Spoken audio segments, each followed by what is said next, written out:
what do you think the purpose of fossil evidence is? Why are we talking about this today? So we can know where something came from. Yes? What else? What else can we learn from fossils? Think back to this picture here. To know what type of thing it is, and what else can we learn about it? We're learning what type of thing it is, and keep thinking about this picture. What else are we learning? How old it could be. Yep, that's another point. I'm looking for one more thing. Where it gets its looks from. What else? So, what do its looks come from? What in its body? What did we learn about all of last week? That gives us its genes. So we're looking at where its genes come from. Okay, so we're going to push this one step further. And you all saw a picture of this when you were looking at this up at this station. I asked you what the connection might be between this and all of these other pictures. Because this isn't a fossil. Does anyone know what this is? It's a fetus. But now look here and look at the definition that I've already given you.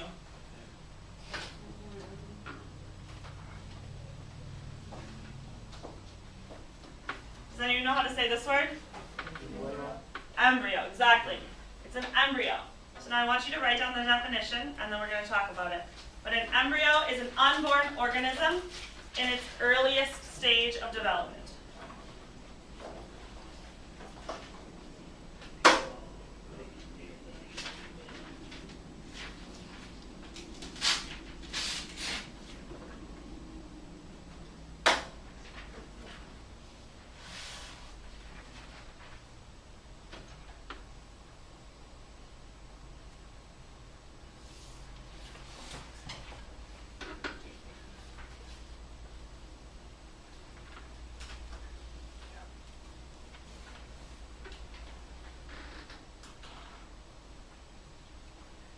So just like we can look at fossils and see connections between species, we can also look at embryos.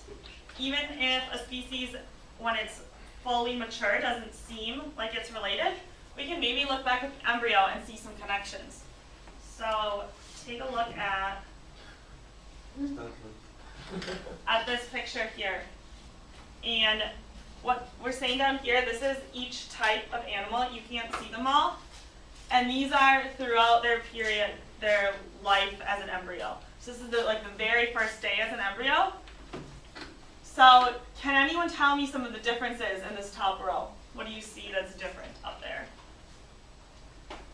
Kiwan, what differences do you see up in that top row between the embryos? How's the order going, like straight down?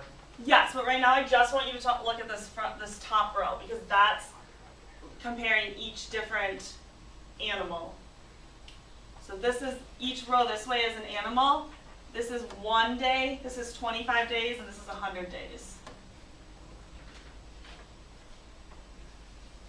So, Kiwan, do you see some differences from each animal on the first day? Okay, so the head's a little bit different up here. Now, down here, do you see, what differences do you see?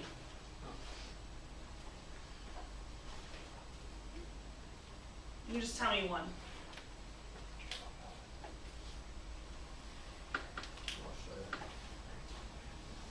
With these, but how about this one compared to, say, this one?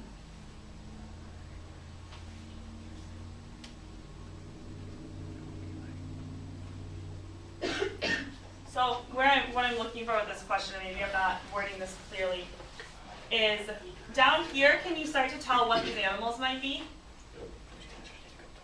But if I have you look up at that first row, if I didn't show you anything from here down, and I just showed you that, could you tell me what the animals are? No, there's a lot of similarities between them. And what that's telling us is that these animals, back somewhere in their evolution, they have some similar ancestors. So just like with the fossils, we can see similarities between fossils and see how things evolve. We can do the same thing by looking at embryos. Which one? This is, you know what, I can't even, I think yes, it's going to be a turtle. Okay, so you're now going to use this information and we are going to have a little mock trial. So, you're going to have to work with your group and defend the evolution of an animal. So, one group is going to be defending the T-Rex, and you're going to need to tell me how that dinosaur has adapted to its surroundings, and if all the dinosaurs hadn't died, as we talked about, they did, but pretending that they didn't, why would your dinosaur have lived longer? What adaptations, what things about it would make it live the longest, and so that its species would carry on the longest? So I'm going to put up a picture for you to look at and work with your group. But you're going to have 5 minutes to do that, and then you're going to need to present those to the group. And so first why don't you guys get with your groups, and then we're going to, I can walk through what you need to do. So let's have the first group, so that was William's group. I want you to come sit right here. Q1, I'm going to have your group come sit here. And then Anthony, I would like your group to go sit in the middle back there, please.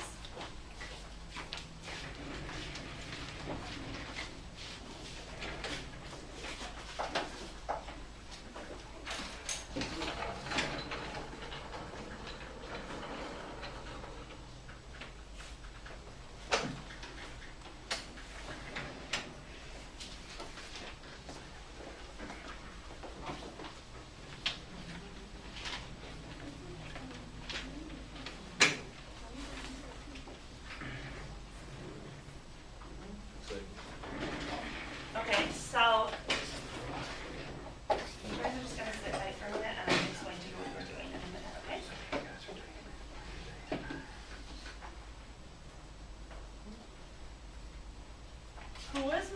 Which group started with back here with the sharks? Okay, so you are going to be defending the T-Rex. So by defending, what I'm looking for is I want you to use these pictures, and I want you to talk about some of the parts or some of the things that are different between the T-Rex and the Brontosaurus, and why that might have made that animal better adapted to its surroundings. Why did that help it live? What are some of the, you can see some of the differences, like the T-Rex is on 2 feet, the Brontosaurus is on 4. Why are there those changes, and why might that make it easier for that one to survive as compared to the other one? So just start talking about the characteristics with your group, and then I'm going to come around to make sure that you are understanding how to put those into an argument. Aisha, do you have a question? Yes. You know how like they tell you T-Rex is our meat eaters and the other one is a plant eater. Are you using that or just what you see in the pictures? We're going to just talk about what we see in the pictures, because we want to be looking at the bones and the fossils. So like if we were to find the fossils, what could we learn from that?